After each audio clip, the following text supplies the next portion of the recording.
I am Julian Hayes, 32 years old. 2 years ago, I stood in the freezing marble-paved driveway of a five-star mountain resort while my own brother humiliated me in front of our father, publicly mocking my bank account, my career, and my entire existence. While I was just trying to show up, extending an olive branch and trying to be a part of this family, my parents just stood there. They actually smiled as my brother laughed at me in front of dozens of wealthy guests and resort staff. But there was one massive, undeniable thing they didn't know. I wasn't just some struggling, desperate guy trying to keep up appearances to earn their love. I was the man whose proprietary technology was currently running the infrastructure of that entire luxury estate, and I had the legal documents sitting securely in my leather briefcase, completely ready to strip my brother of his fake corporate empire and trigger a massive corporate lawsuit. And now, 2 years later, they are the ones leaving desperate voicemails, begging for my forgiveness, and realizing their golden child is nothing but a fraud. Before I tell you exactly how I dismantled their perfect illusion brick by brick, hit that like button if you believe that karma always comes to collect its debts.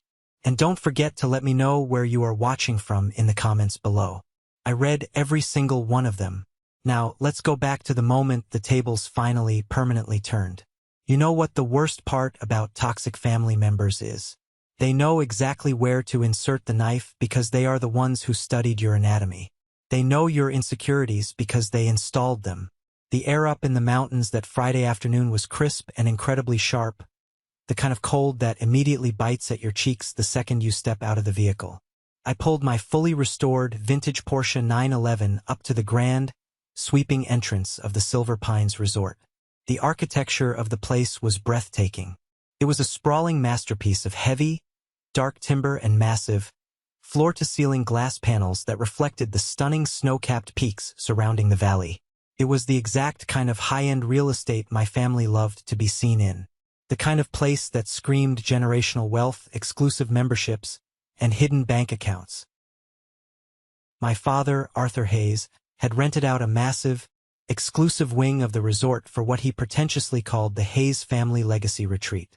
He was the founder and CEO of Hayes Consulting, a man who treated his children not as human beings, but as corporate assets. In his mind, you were either a blue-chip stock paying high dividends to the family name, or you were a bad investment that needed to be liquidated. For my entire life, I was treated like the bad investment. I put the car in park, killed the engine, and handed my keys to the young valet who hurried over. That is exactly when I heard it. The slow, sarcastic, echoing clapping coming from the top of the stairs. I turned around to see my older brother, Tristan, walking down the sweeping stone steps. He was 34 years old, wearing a tailored, navy cashmere overcoat that probably cost more than the salary of the valet parking my car. Next to him was our father, looking as sharp, rigid, and severe as ever. Clinging to Tristan's arm was his wife, Vanessa. Vanessa had that perfect, heavily contoured, polished smile she always wore when she was about to say something absolutely terrible disguised as a compliment. Tristan stopped a few feet away from me. He looked at my beautiful Porsche, then looked at my simple, unbranded wool coat, and let out a loud, theatrical, mocking laugh. Well, Tristan sneered, his voice loud enough for the arriving guests to hear. I didn't know they let rental cars onto the property, Julian. Did you have to drain your entire checking account and max out your credit cards just to look presentable for the weekend? You know there's no shame in taking the bus. My father did not step in. My father did not correct him. My father just adjusted his expensive watch, let out a heavy sigh, and gave me a look of pure, unadulterated disappointment. He shook his head slowly. Julian, why do you always have to be so flashy with things you clearly cannot afford? This weekend is about serious business and family legacy, not your little pretending games. Tristan took a step closer, invading my personal space, the smell of his expensive cologne practically suffocating. He pointed a perfectly manicured finger at my chest. You can't possibly afford this lifestyle, little brother. Playing pretend and trying to act like you belong in our tax bracket is just embarrassing the family name. We all know you're scraping by. I looked right into Tristan's eyes. I did not raise my voice. I did not clench my fists. I did not get angry.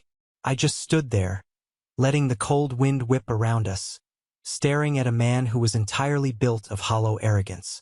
Before I could say a single word in my defense, the heavy, intricately carved oak doors of the main lobby swung open. Mr. Vance, the general manager of the resort, stepped out quickly. He was a distinguished, silver-haired man who usually only dealt with billionaires, hedge fund managers, and heads of state. He walked straight past my father. He walked straight past Tristan and Vanessa. He stopped right in front of me, squared his shoulders, and offered a deep, incredibly respectful bow. "Welcome back, Mr. Hayes," Mr. Vance said, his voice carrying the utmost reverence. "It is an absolute honor to have you with us again. Your private VVIP suite is ready, and we have configured the climate, lighting, and security exactly to your personal system preferences. Shall I have your usual vintage Bordeaux sent up?" The silence that fell over the driveway was absolute. It was deafening. You could have heard a single snowflake hit the pavement. Tristan's smug, arrogant smile vanished instantly. His jaw actually dropped, his mouth hanging open like a fish out of water. Vanessa blinked rapidly, her eyes darting frantically between my worn boots and the impeccably dressed manager. But the absolute best reaction was my father's. Arthur Hayes, a man who prided himself on knowing everything about everyone, a man who controlled every narrative, looked completely derailed. The color drained entirely from his face, leaving him looking pale and suddenly very old. I gave Mr. Vance a polite, warm nod. "Thank you, Mr. Vance. I appreciate the attention to detail. Please send the wine up. I'll be heading to my suite shortly." I turned back to my family. I grabbed my worn leather overnight bag from the valet, looked right into my father's shocked eyes, and walked past them without saying a single word. When I swiped the sleek black keycard and stepped into my massive, multi-room penthouse suite overlooking the sweeping Pine Valley, I didn't feel the need to celebrate. I didn't pour a drink and toast my victory. I just felt a cold, incredibly sharp focus. I walked over to the heavy mahogany desk, set my bag down, and unzipped the front pocket. I pulled out a thick, heavy legal manila folder. Inside that folder was a massive corporate lawsuit waiting to happen, a stack of international patents, and the absolute, undeniable destruction of Tristan's entire career. I poured myself a glass of ice water, looked out at the majestic mountains, and thought about the excruciating decade of hell they put me through to get me to this exact room. 10 years ago, I was 22 years old, fresh out of college, carrying a mountain of student debt, and sitting nervously in my father's cavernous, intimidating home office. The room smelled heavily of expensive imported cigars, old leather bindings, and ego. I was sweating through my cheap, poorly tailored graduation suit. I had spent my entire senior year pulling all-nighters and skipping every social event, building a prototype for a revolutionary smart home integration system. It was raw, it was unpolished, but the core coding was absolutely solid. I just needed a small seed loan to get it off the ground.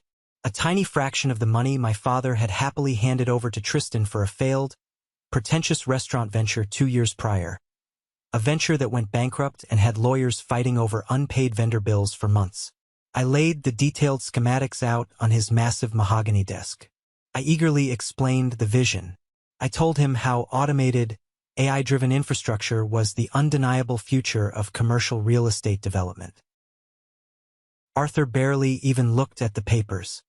He leaned back in his plush leather chair, steepled his fingers beneath his chin, and sighed. It was that heavy, exhausted, deeply patronizing sigh he reserved exclusively for me. "Julian," he started, his tone dripping with condescension, "you lack vision. You're a tinkerer." Hayes Consulting was built on solid, traditional business relationships, face-to-face negotiations, and real estate acquisition, not flashy, unstable tech gimmicks that will be obsolete in a year. You are wasting your degree, and frankly, you are embarrassing my work ethic with these little garage projects. Then came the ultimatum, the trap. He leaned forward, his eyes cold. If you want to be a part of this family's legacy, you need to earn your keep. Tristan has just been handed a massive promotion to Vice President of Acquisitions. I want you to start at the bottom of his division. You'll be his data entry clerk. You will manage his spreadsheets, organize his files, and learn how a real business operates under his guidance. He wanted me to be a glorified secretary for the brother who used to pay other kids to do his high school homework because he was too busy partying. He wanted to subjugate me, to keep me firmly beneath Tristan's heel so the family hierarchy remained perfectly intact. I looked at the blueprints I had poured my soul into. I gathered them up, placed them back in my cheap folder, and politely declined. I told him I believed in my product, and I believed in myself. The backlash was swift and ruthless.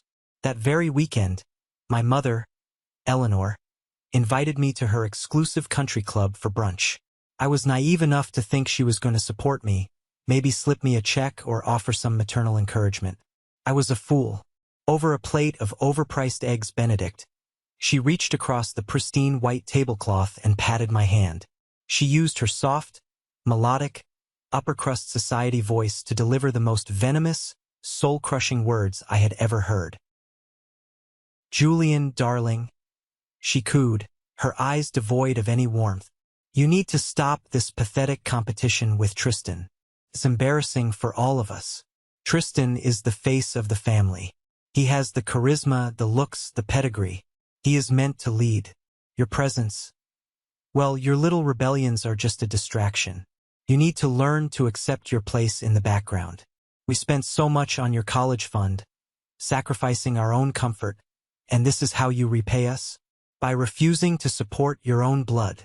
She spoke about sacrificing their comfort as if they were scraping by on a minimum wage salary, desperately trying to keep the lights on instead of pulling in millions of dollars a year, maxing out their 401ks, and debating which European country to buy a summer home in. I realized right then, sitting under the crystal chandeliers of that dining room, that my family did not want a second son. They wanted a backup generator. And when I absolutely refused to be plugged into Tristan's machine to power his ego, they permanently cut the cord. I was quietly uninvited from Thanksgiving dinners. I was left off the family group chats regarding my grandmother's funeral arrangements until the very last minute. They quietly, methodically erased me from their narrative. So I disappeared. I embraced the ghost they wanted me to be. I rented a tiny, miserable, claustrophobic apartment above a 24-hour greasy spoon diner in the bad part of town. The thin walls shook violently every time the fry cook turned on the massive industrial exhaust fan.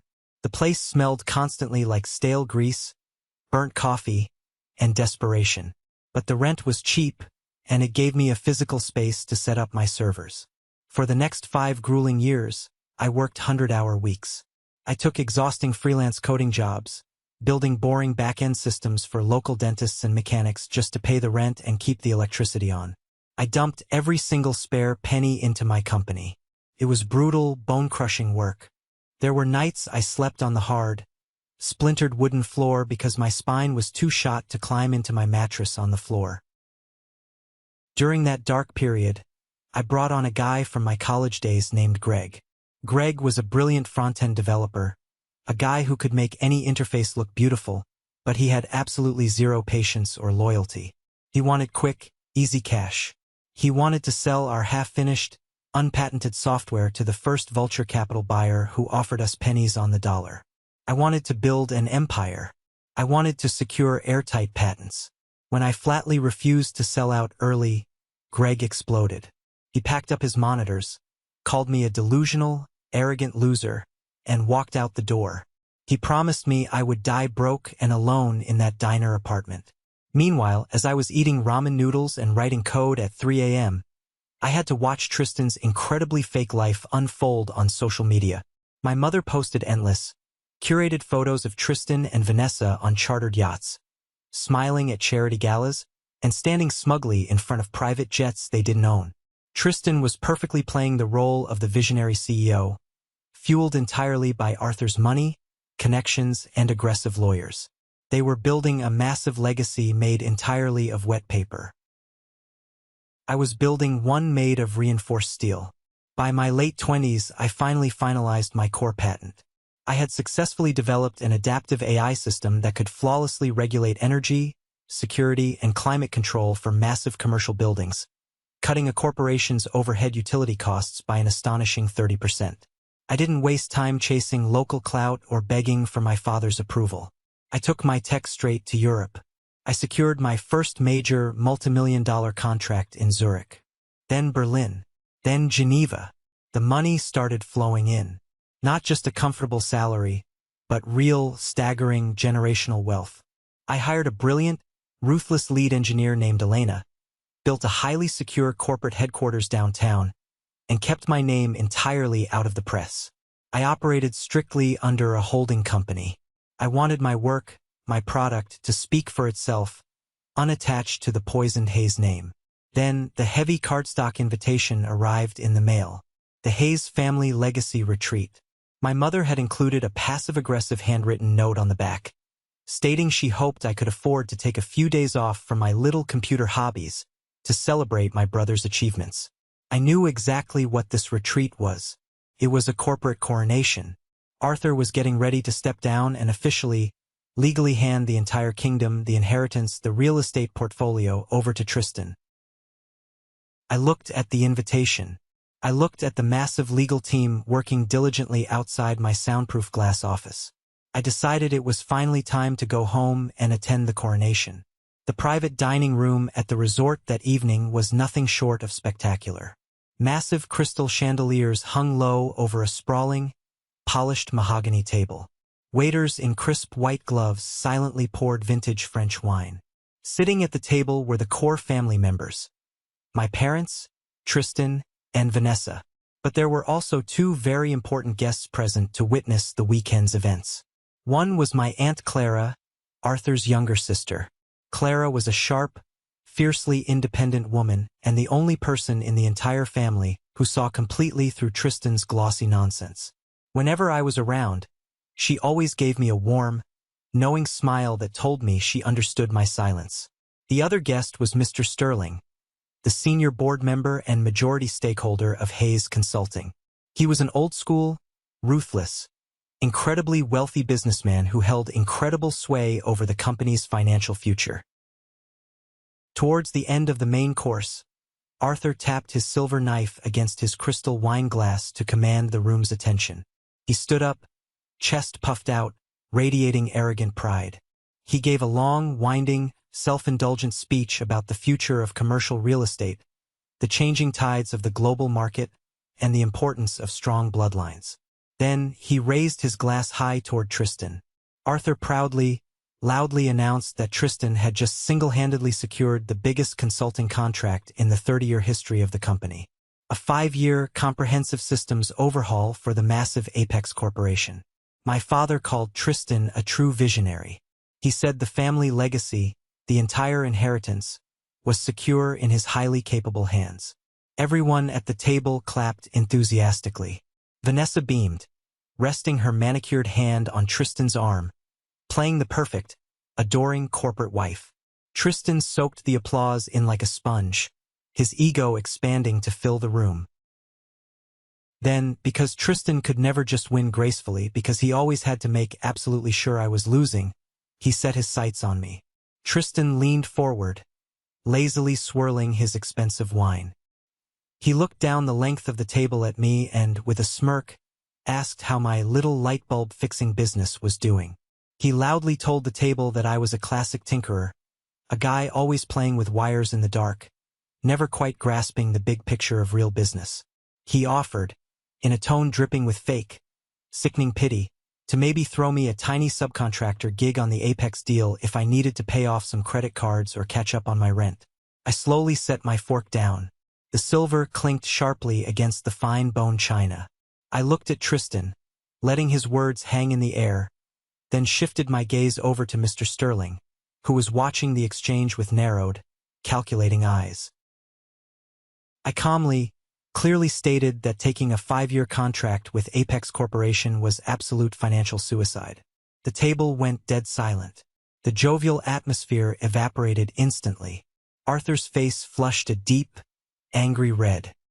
He slammed his hand on the table and demanded to know what the hell I was talking about, accusing me of trying to ruin his son's moment. I kept my voice perfectly even, completely devoid of emotion. I explained to the table that Apex was notorious in the European market for cycling through consulting firms. They would drain a firm's resources for the initial, expensive overhauls and then intentionally break the contract in year 2, tying the consulting firm up in years of litigation with an army of corporate lawyers until the firm went bankrupt. I mentioned very casually that their purchasing director, a Mr. Roth, had actually flown private to my corporate office in Zurich 6 months ago, practically begging to license my automated infrastructure software. "And what did you do, Julian?" Aunt Clara asked, her eyes twinkling with suppressed amusement. "I turned him down flat," I replied, staring directly at my father. "Because my financial analysts ran a background check and discovered their credit rating was completely fabricated. They are insolvent." Tristan exploded. He slammed both hands on the table, making the silverware violently rattle. He called me a pathetic, jealous liar. He screamed that there was absolutely no way a massive international director like Mr. Roth would ever step foot in whatever greasy basement I was operating out of. His face was purple with rage. He accused me of being insanely jealous of his promotion. He yelled that I was probably drowning in shady, illegal debt, taking loans from dangerous people just to rent that Porsche and fake my way through the weekend. He pointed a shaking finger right at my chest, his voice echoing in the large room. "You are a fraud, Julian. You can't possibly afford this lifestyle. Your entire existence is a pathetic lie designed to make you feel better about being a failure." I did not yell back. I did not defend myself with words. I simply reached into the inside breast pocket of my tailored blazer. I pulled out a thick, heavy, cream-colored envelope bearing the imposing wax seal of one of the largest, most ruthless Swiss investment banks in the world. I placed it gently on the polished mahogany table and slid it smoothly down the length of the wood, directly toward my father. "You don't have to take my word for it," I said quietly. "You're welcome to open it, Arthur." Arthur frowned, his anger momentarily replaced by deep confusion. He picked up the envelope, broke the thick wax seal, and pulled out the crisp, watermarked legal documents inside. I watched his eyes scan the text. I watched his pupils dilate in absolute shock. I watched the arrogant, unyielding posture completely collapse out of his spine as the reality of the numbers hit his brain. It was a formal, legally binding letter of intent for a total corporate buyout of my holding company. The offer from the Geneva Fund was $48 million. Cash. Arthur's voice actually shook, cracking like a dry branch, when he read the number out loud to the silent room. $48 million. Tristan froze as if he had been struck by lightning. The smug, condescending color drained entirely from Vanessa's face, leaving her looking physically ill. Mr. Sterling leaned far forward in his chair, his posture totally changing, his eyes suddenly incredibly sharp and intensely interested in me. Aunt Clara just took a slow, highly satisfied sip of her wine, hiding a brilliant predatory smirk behind her crystal glass. I looked directly into Tristan's panicked eyes. I didn't gloat. I just delivered the final blow. "I'm not going to take the offer, obviously," I said casually, adjusting my cuffs. "My analysts project my company will double that valuation by the next fiscal quarter once our Singapore division opens. But Tristan, seriously, make sure your lawyers read the fine print on that Apex contract before it completely bankrupts Arthur's company and ruins your inheritance." I politely excused myself from the table, stood up, and walked out of the dining room, leaving them suffocating in the heavy, crushing, undeniable reality of my success. The next afternoon was the absolute centerpiece of the entire weekend. The heavily anticipated Hayes Family Vision presentation. It was held in the resort's summit room, a gorgeous, state-of-the-art conference space with floor-to-ceiling windows overlooking the sweeping pine valleys. The board members were all seated, the senior partners had flown in, and my family sat rigidly in the front row. Tristan was up at the podium. He desperately needed to recover from the absolute humiliation I had handed him at dinner, and I knew a man with an ego that fragile, a man so terrified of losing his golden child status, would do something incredibly desperate. I just didn't realize how dirty and pathetic he was willing to play. Tristan clicked through his slick, overly designed slides using empty corporate buzzwords, talking about market dominance, aggressive expansion, and synergy. Then he paused. He took a deep breath and put on his best, most deeply concerned, sorrowful face. He told the crowded room that transparency and honesty were the absolute core values of Hayes Consulting.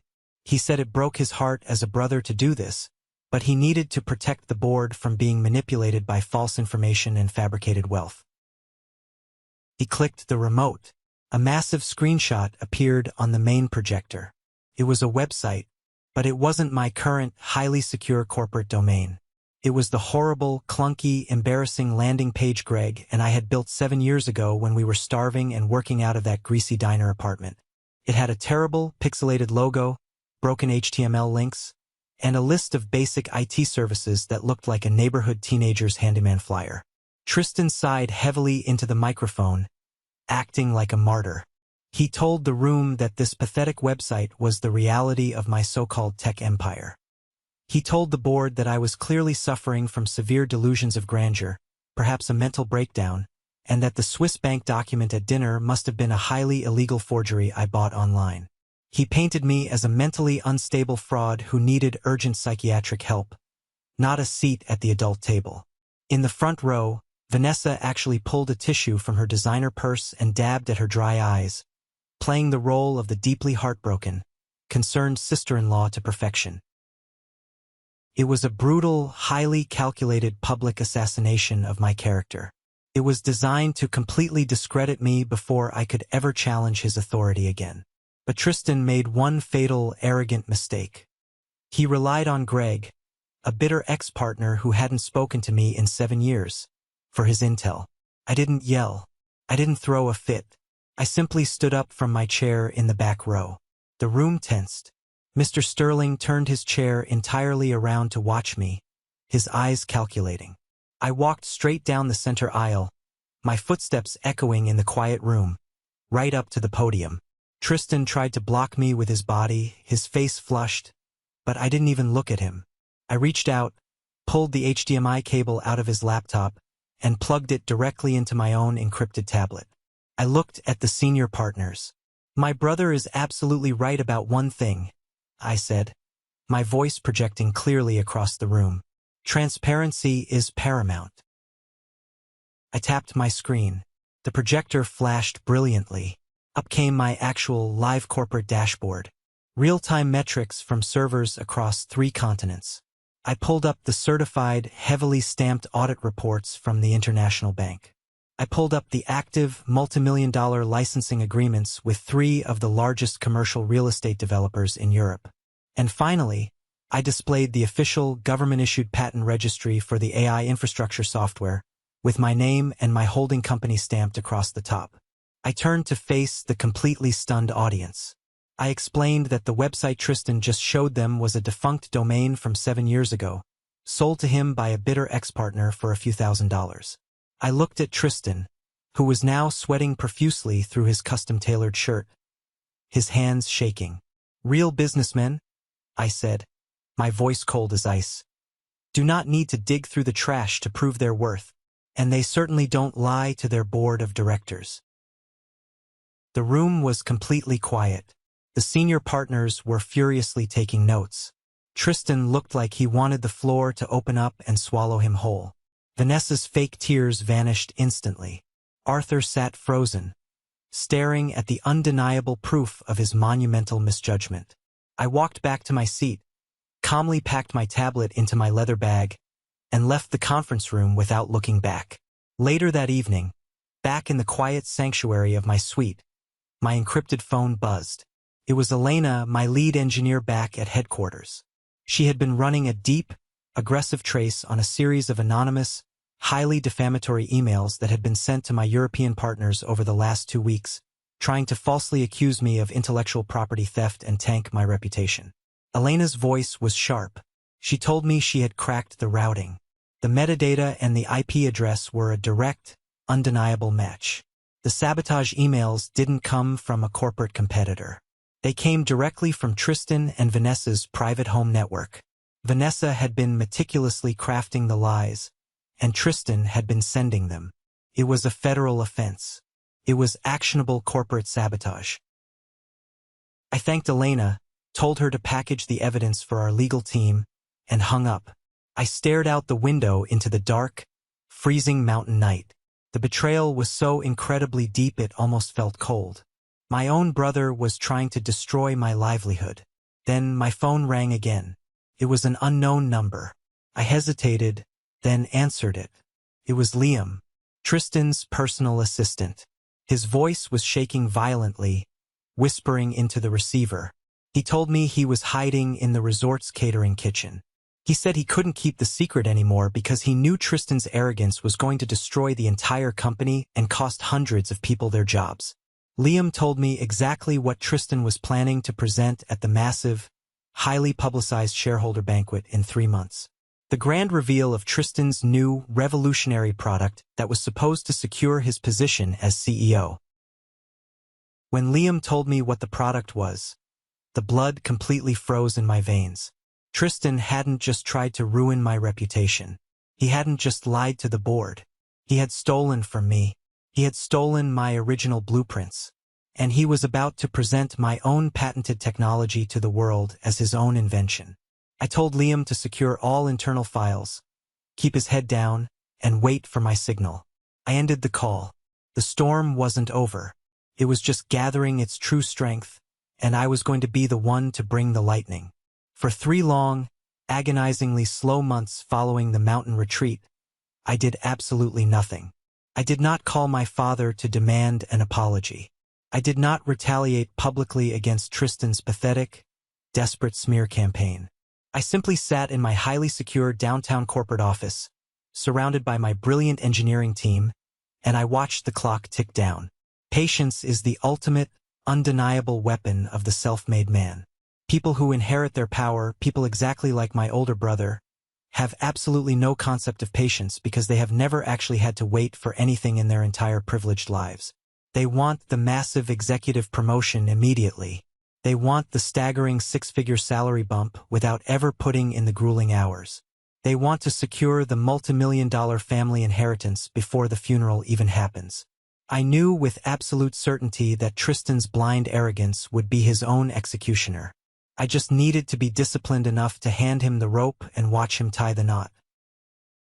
During this period of intense waiting, Liam, Tristan's incredibly anxious but morally conflicted personal assistant, became my absolute lifeline. Every single Friday evening, precisely at 6 o'clock, Liam would call me from an untraceable burner phone while sitting in a crowded, noisy coffee shop 3 towns over from the Hayes Consulting corporate headquarters. He fed me the exact, terrifying details of Tristan's grand scheme. Tristan was taking the old, unrefined, highly flawed blueprints I had naively shown my father a decade ago in his study, wrapping them in a shiny new corporate presentation, and brazenly branding the stolen technology as Hayes Sync. It was supposed to be a revolutionary, proprietary automated infrastructure system that would theoretically guarantee Hayes Consulting a total, unshakable monopoly over the entire European commercial real estate market. Tristan had recklessly hired a massive team of external, highly paid graphic designers and marketing consultants to create stunning, hyper-realistic 3D renderings of the system. He was bleeding millions of our father's investment capital on a massive advertising campaign for a product he fundamentally did not understand, could not code, and could not actually build. It was the ultimate corporate illusion, a house of cards built on a foundation of pure theft. And Arthur, completely blinded by his desperate, consuming need for a perfect golden heir, was blindly rubber-stamping every single fraudulent expense report Tristan slid across his desk. The grand stage for this monumental fraud was officially set at the annual Hayes Consulting shareholder banquet. This was not just a simple corporate dinner. It was the single most important night of the fiscal year.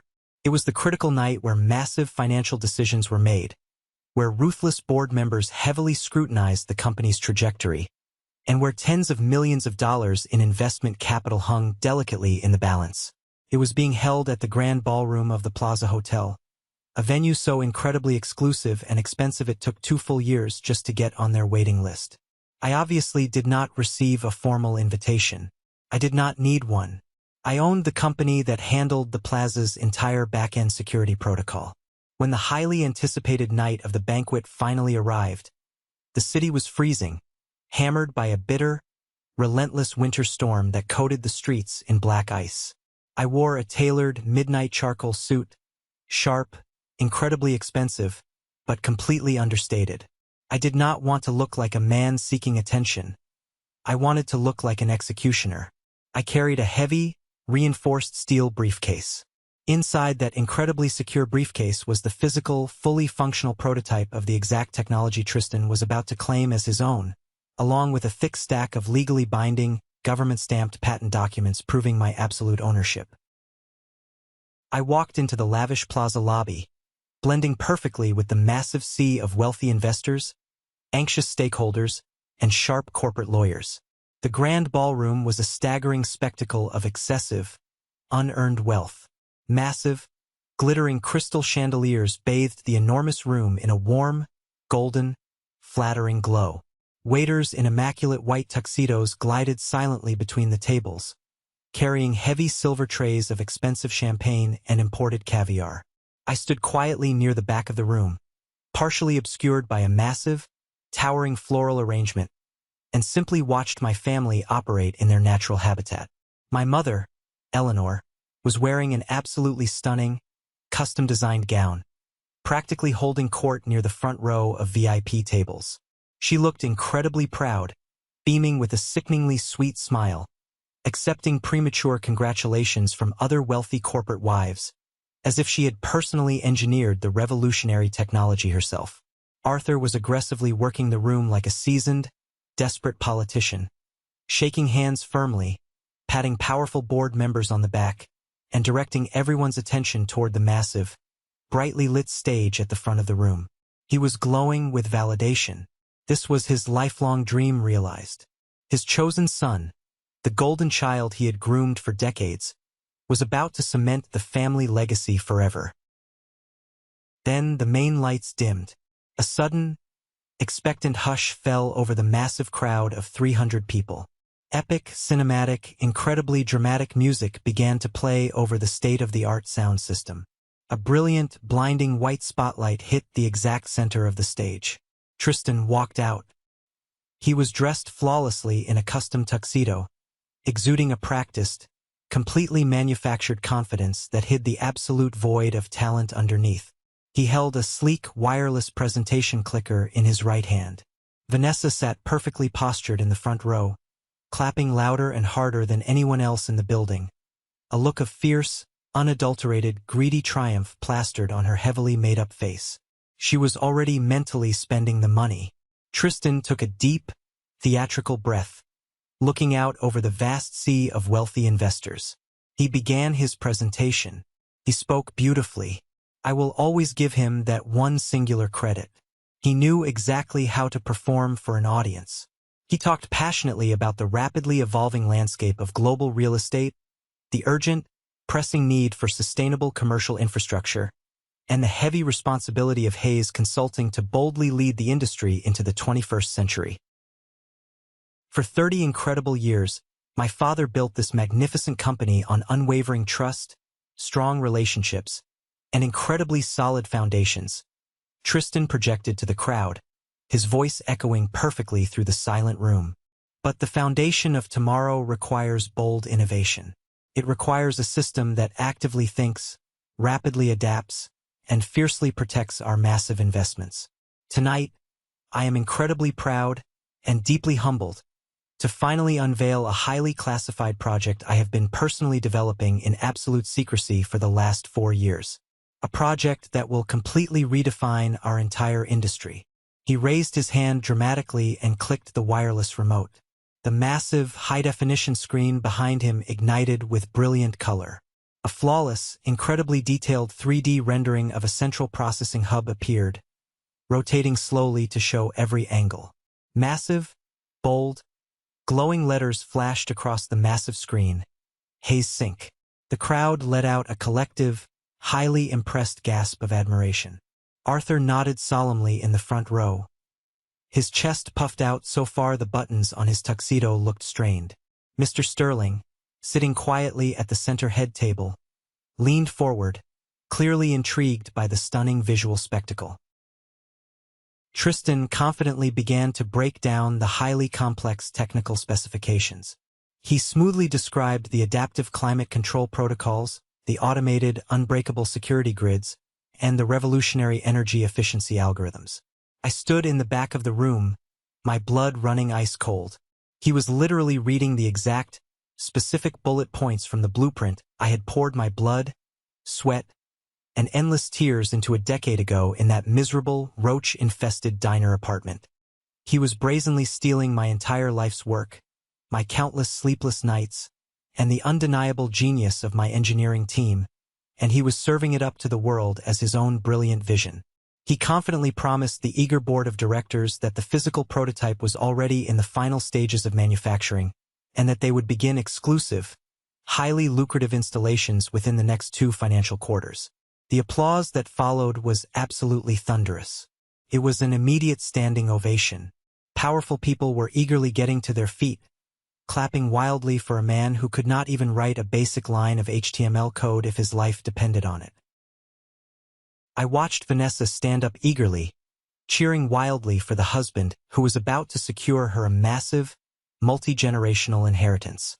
I watched my mother delicately wipe a tear of absolute, overflowing joy from her eye. I watched my father look up at his eldest son with the pure, unadulterated, unconditional pride he had actively and cruelly denied me my entire life. I gripped the cold steel handle of my heavy briefcase. The metal felt incredibly grounding against my sweating palm. I waited patiently for the applause to reach its absolute, deafening peak. I waited until Tristan was completely, entirely bathed in the glorious light of his stolen achievement. I waited until he felt completely, utterly untouchable.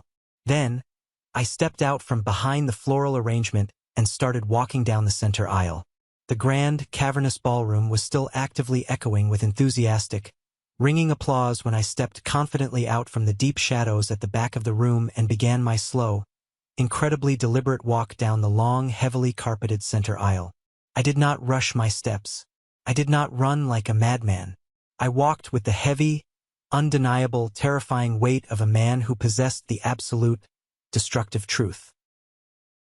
The wealthy investors seated at the back tables noticed my presence first. The loud clapping nearest to me began to falter awkwardly, then stop entirely as people turned their heads in deep confusion. The sudden, eerie silence spread like a highly contagious virus, moving steadily from the back of the massive room all the way to the front rows. By the time I reached the exact halfway point of the long aisle, the thunderous, joyful standing ovation had completely died, replaced by an incredibly tense, heavy, suffocating silence that felt exactly like a funeral. Tristan was standing proudly at the wooden podium, a massive, victorious, deeply arrogant smile plastered across his face. But as the entire room fell completely quiet, he finally looked past the adoring front row. He scanned the aisle. He saw me. His massive smile did not just fade. It violently, spectacularly shattered. The practiced, arrogant, perfectly postured CEO persona completely collapsed in real time. He gripped the sharp edges of the wooden podium so incredibly hard his knuckles turned stark, bone white. He looked exactly like a terrified man who had just seen a vengeful ghost walk out of a freshly dug grave. I finally reached the very front of the room. The silence was absolutely, terrifyingly suffocating.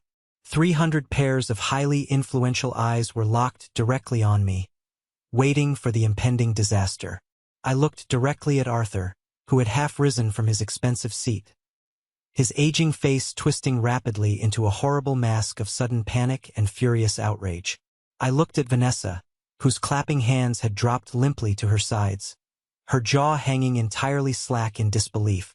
I looked at Mr. Sterling, the ruthless senior board member, whose sharp, calculating eyes darted suspiciously from Tristan's visibly terrified face to the heavy steel briefcase gripped tightly in my right hand.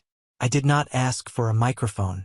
I simply projected my voice, making it sharp, deep, and clear as broken glass, sending it ringing across the completely silent ballroom. "Excuse me," I announced, my voice easily cutting through the heavy, tense air. I sincerely apologize for the sudden interruption to this lovely evening, but there has been a monumental, highly illegal mistake in tonight's presentation. Arthur finally found his voice, breaking through his shock. He stepped aggressively forward. His face flushed a deep, dangerous crimson with absolute rage, pointing a violently shaking finger directly at my chest. "Julian, how absolutely dare you? Security, get this man out of here immediately. You are ruining your brother's most important night. You are trying to ruin this entire company out of sheer, pathetic jealousy." Two massive, heavily built hotel security guards immediately began moving rapidly down the side aisles toward me. But Mr. Sterling suddenly raised a single, highly authoritative hand from the head table. The guards froze instantly in their tracks. Mr. Sterling was the money. Mr. Sterling possessed the real, undeniable power in this room, not my father. "Let the young man speak, Arthur," Mr. Sterling commanded, his deep voice rumbling like distant thunder. "If he has a legitimate concern regarding the proprietary technology we are about to invest tens of millions of dollars into, I absolutely want to hear it before I sign a single check." Arthur swallowed incredibly hard, looking physically ill and suddenly very weak. He sank slowly back into his chair, glaring daggers at me. I stepped calmly up the short, carpeted staircase onto the massive stage. Tristan physically backed away from me in sheer terror, retreating step by step until his back hit the giant projection screen displaying the stolen design. He looked incredibly small. I walked directly to the center of the brightly lit stage. I set the heavy steel briefcase down firmly on the polished wooden floor. I snapped the reinforced metal locks open. The sharp, mechanical sound echoed loudly in the painfully quiet room. I slowly opened the heavy lid. I reached inside and pulled out a sleek, incredibly heavy, fully functional, beautifully engineered physical processing hub. It was the exact, undeniable physical manifestation of the 3D rendering currently glowing brightly on the massive screen directly behind us. The only distinct difference was the heavy, deeply engraved metal authentication plate bolted securely to the front of my device. I held the heavy piece of hardware high in the air for the entire room to clearly see. "This," I stated, my voice ringing with absolute, unshakable authority, "is the adaptive infrastructure hub my brother just spent 20 minutes passionately describing to you. It is entirely flawless. It is completely revolutionary. And it is completely, legally, and undeniably mine." The collective gasp from the massive audience was intensely audible. Furious whispers erupted across the room like a sudden wildfire. Tristan began to stammer loudly, a pathetic, desperate, whining sound. He's lying. That's a fake. It's a cheap prop. He bought it online to humiliate me. Arthur, tell them he's clinically crazy. Get him out of here." I ignored his pathetic whining entirely. I reached back into the secure briefcase and pulled out a thick, heavy stack of heavily bound, notarized legal documents. I walked directly over to the very edge of the stage, standing right above Mr. Sterling's VIP table. I looked the senior board member directly and fearlessly in the eye. "Mr. Sterling, you are a highly experienced man who deeply understands the absolutely devastating financial consequences of a massive corporate lawsuit. What I hold in my hand right now is United States Patent Number 847B, fully filed, vetted, and secured by my private holding company over 3 entire years ago. Alongside it are the massive international patents legally secured in Zurich, Berlin, and Geneva." I handed the thick, heavy stack of verified documents down to Mr. Sterling. He took them eagerly, immediately whipping out his expensive reading glasses and turning on the small table lamp to inspect them. I turned back to face the massive crowd, pointing an accusatory finger directly at the massive screen behind the trembling Tristan. "The beautiful design you see glowing on that screen is a direct, unauthorized, highly illegal replica of my deeply proprietary technology. My brother did not invent this system. He stole the early schematic drawings I personally presented to my father a decade ago. He paid external designers millions of your dollars to render my private work, and he stands before you tonight attempting to commit massive, undeniable corporate fraud by securing your massive investment capital for a product he legally cannot manufacture, sell, distribute, or even touch. The frantic whispers in the room instantly turned into a chaotic, angry uproar. Wealthy investors were rapidly pulling out their phones, furiously texting their legal teams and stockbrokers. Board members were shouting angrily at each other across the tables. Arthur looked like he was having a massive heart attack. He stumbled blindly forward, desperately grabbing the edge of the stage for physical support. "Julian, this is absolute madness. We are your family. You cannot possibly do this to your own brother. You are destroying his promotion. You are destroying the massive college fund for his future children. Think about your poor mother. Think about the Hayes legacy." I looked down at my sweating, desperate father, the man who had actively humiliated me, completely discarded me, and tried to aggressively force me into a life of quiet servitude. "You completely lost the right to use the word family 10 agonizing years ago, Arthur," I replied coldly, showing absolutely zero mercy. "You wanted a grand legacy. Well, take a good look around. This is it. This is the legacy you built. A pathetic golden child who has to actively steal to survive, and a father entirely too blind to see the rot in his own house." Mr. Sterling suddenly slammed his heavy, meaty hand violently down on his wooden table. The incredibly loud crack instantly silenced the chaotic room once again. He stood up slowly to his full height, tightly holding my patent documents in his hand. His face was a terrifying mask of pure, unadulterated corporate fury.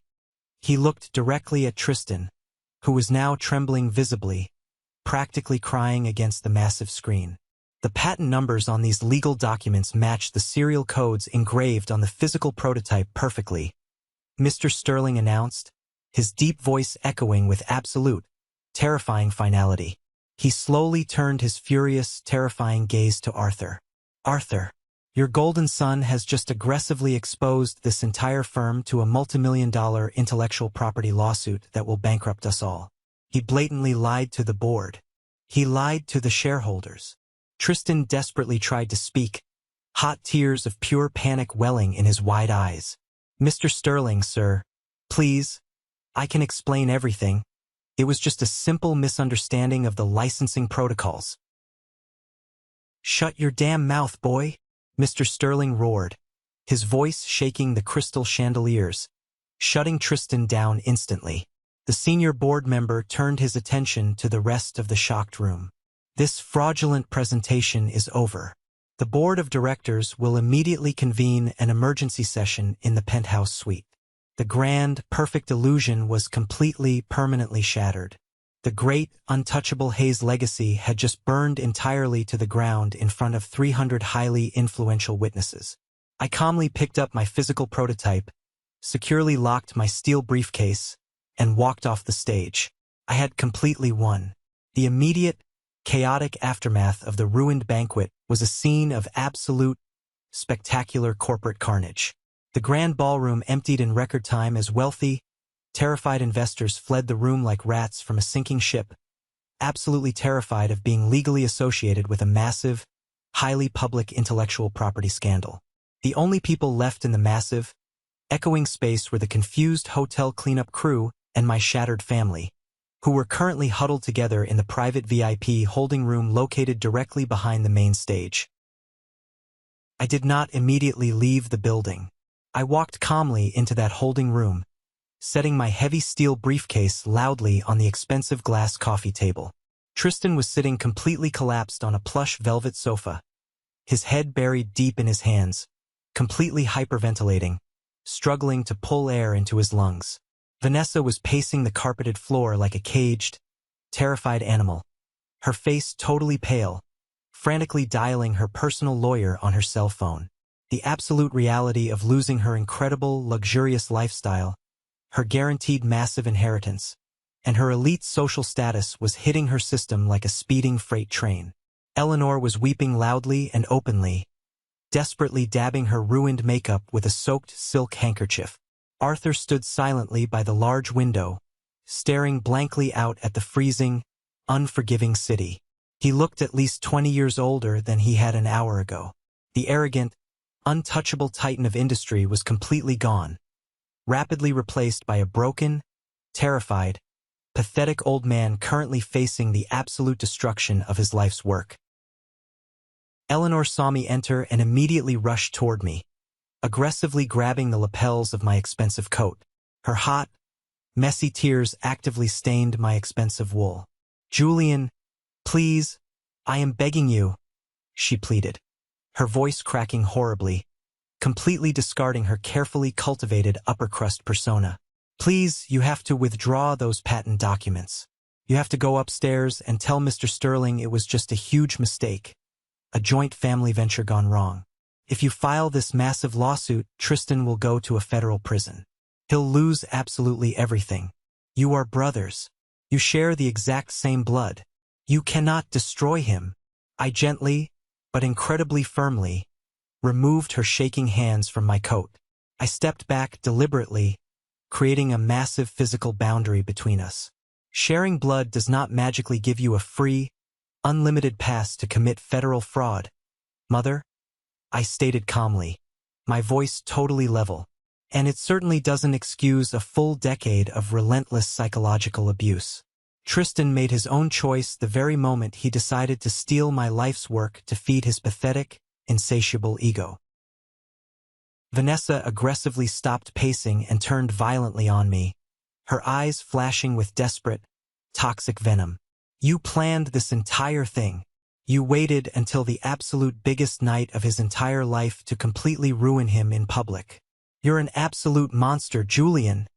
I let out a harsh, incredibly bitter laugh that held absolutely no humor. I reached into my inside jacket pocket and pulled out a single, heavily encrypted black flash drive. I tossed it carelessly onto the glass table. It landed with a sharp, echoing clack. "You really want to talk about monsters, Vanessa?" I asked, staring her down until she physically shrank back. "That drive contains the complete, legally verified metadata trace of the anonymous, highly defamatory sabotage emails you sent to my European partners 3 months ago. The exact emails attempting to completely ruin my reputation and aggressively destroy my business. The IP address traces directly, undeniably back to your private home network. I have the exact timestamps. I have the drafted text files Elena pulled directly from your unsecured server." Vanessa physically recoiled as if she had been slapped, instantly covering her mouth with her shaking hand. Tristan looked up from the sofa, his eyes widening in fresh, absolute terror at this new revelation. "That is a massive federal cybercrime," I continued, my voice entirely devoid of any human mercy. "It is blatant corporate espionage. If I hand that drive over to the authorities tomorrow morning, both of you will be facing severe, lengthy jail time, and any judge in this country will rapidly grant a massive civil judgment that will aggressively seize every single asset you currently own." Arthur finally turned heavily away from the window. He walked slowly, painfully toward the center of the room. He looked down at the small flash drive, then looked directly at Tristan with a level of pure, unadulterated disgust I had never seen on a father's face before. "Arthur," I said, addressing my broken father directly, "you have exactly 1 hour before Mr. Sterling convenes that emergency board meeting upstairs. You know exactly what you have to do to save yourself." Arthur closed his eyes tightly. He took a deep, shuddering, painful breath. When he opened them, the brutal decision was made. He was a ruthless businessman first, and a father second. To save the dying company, he had to aggressively amputate the highly infected limb. "Tristan," Arthur said, his voice completely dead and hollow, "you are officially, permanently suspended from Hayes Consulting, effective immediately. You will surrender your company keys, your corporate credit accounts, and your access badges to building security tonight before you leave. Tomorrow morning, you will sign a formal resignation letter citing severe, sudden health issues." Tristan let out a pathetic, guttural wail, physically falling off the sofa onto his knees. "Dad, no, please. I'm your son. I'm the chosen heir. I was doing it for the family. You are a massive legal liability. Arthur roared, the last terrifying remnants of his old strength flaring up. You stole. You lied to the board. You nearly cost me my entire company and my entire fortune. Arthur turned slowly back to me. His eyes were wide and desperately pleading. He practically crawled toward me, his hands reaching out. Julian, son, you have completely proven yourself to me. You are absolutely brilliant. You built a massive empire from absolutely nothing.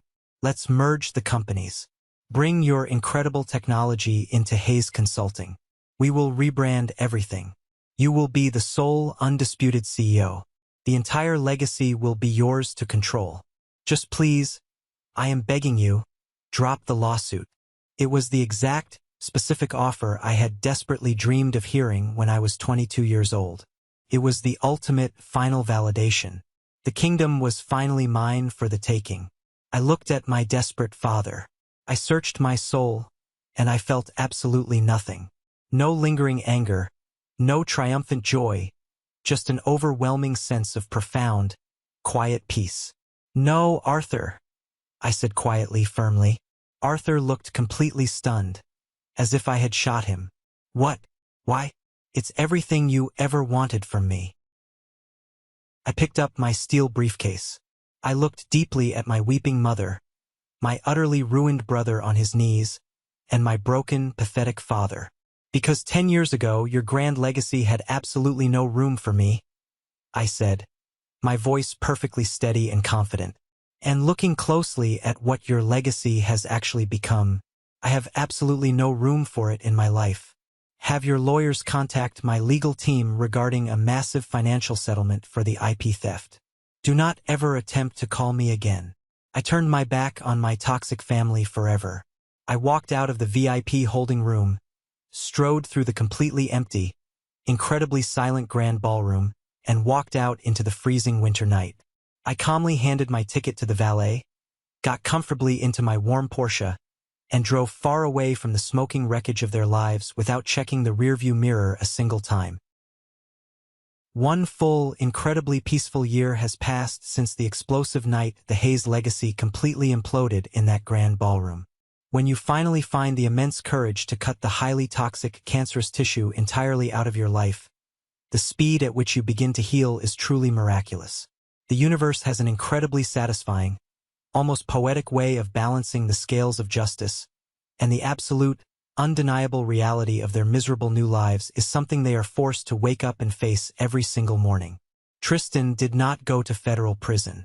After intense negotiation, I agreed to a quiet, incredibly expensive corporate settlement with the board of Hayes Consulting to keep the criminal matter out of the public courts, mostly to generously spare Aunt Clara the massive public embarrassment. However, the severe internal consequences were absolutely devastating for my brother. The furious board of directors aggressively stripped Tristan of all his accumulated equity and shares. He was permanently, legally banned from ever holding an executive position within the industry again. Today, the former golden child works incredibly long hours in a tiny, windowless, poorly ventilated office in the damp basement of a minor logistics firm owned by an old, pitying friend of Arthur's. He answers angry phone calls and files basic shipping reports all day. His new salary is a tiny, pathetic fraction of his former lavish lifestyle, barely enough to cover his basic living expenses. Vanessa, entirely predictably, did not stick around for the depressing poverty tour. The exact moment the corporate credit cards were frozen, the massive salary was slashed, and the luxury cars were aggressively repossessed by the bank, she immediately filed for divorce. It was a brutal, incredibly ugly, highly publicized legal battle.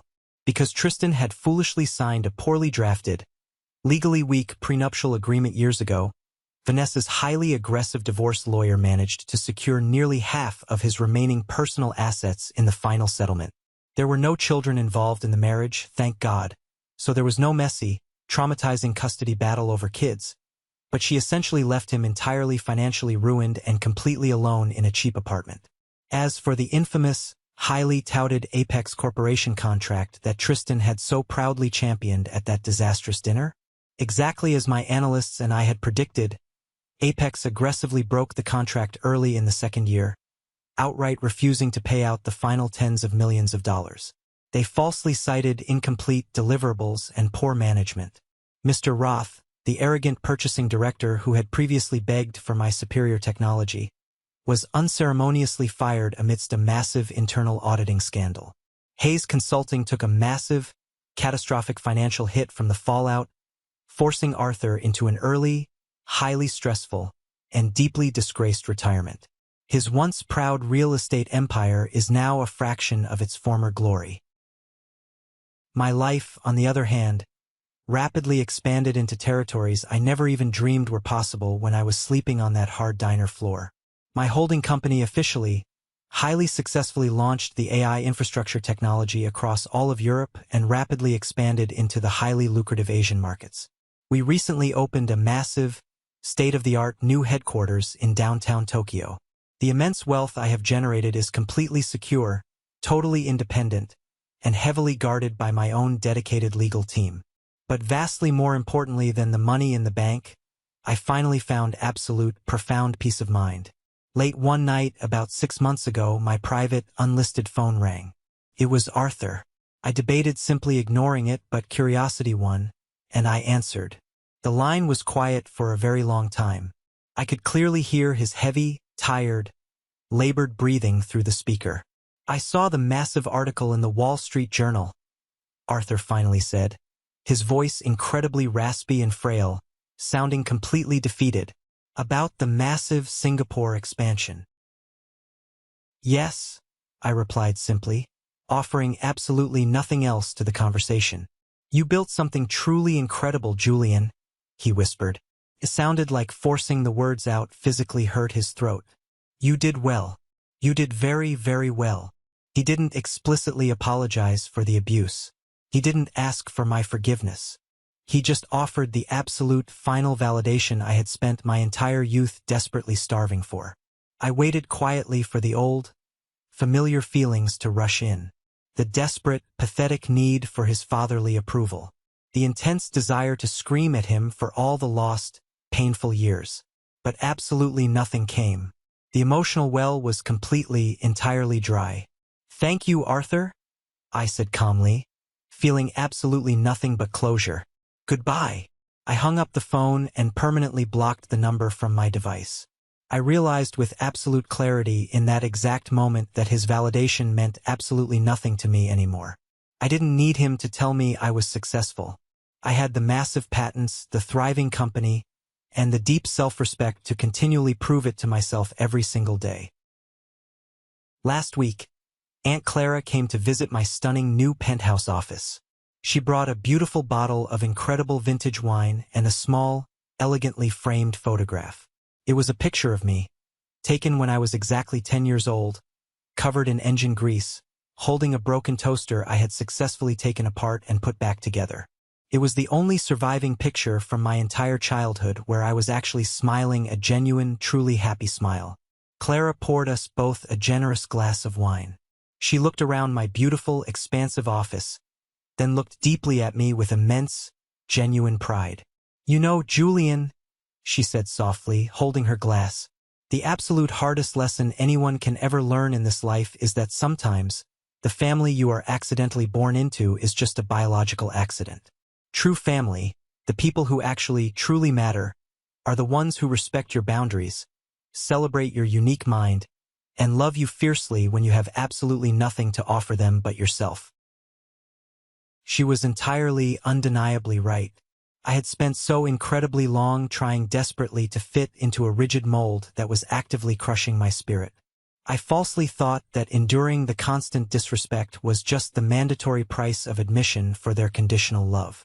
It wasn't until I bravely walked away, until I set an ironclad boundary and fiercely protected my own energy, that I truly discovered my actual, meaningful purpose. My purpose wasn't to be a secondary, forgotten character in Tristan's fake, glamorous life. It was to be the master architect of my own incredible reality. Let's pause for a moment. Thank you for staying with me this far. You're truly amazing. Please help me by liking the video and commenting the number 1 below so I know you've been here with me until this point. This not only helps more people discover this story, but also lets me know that my experiences mean something to someone. Your support is the greatest motivation for me to keep sharing the rest of this journey. To anyone out there watching this video right now, especially if you have spent agonizing decades pouring your heart and soul into a toxic family that only views you as a minor inconvenience or a convenient tool to be used, please hear my words carefully. You absolutely do not owe your precious sanity to people who repeatedly disrespect your clear boundaries. You do not owe blind loyalty to people who fiercely protect your abusers. Walking away is never a sign of weakness. It is the ultimate, powerful declaration of your own immense, undeniable value. Have you ever faced something incredibly similar with your own family? Have you ever had to bravely walk away from highly toxic relatives to aggressively protect your own future and mental health? Share your personal story in the comments below, and don't forget to like and subscribe so you don't miss the next journey. Until next time, keep aggressively building your own legacy in absolute silence, and let your massive success make all the noise.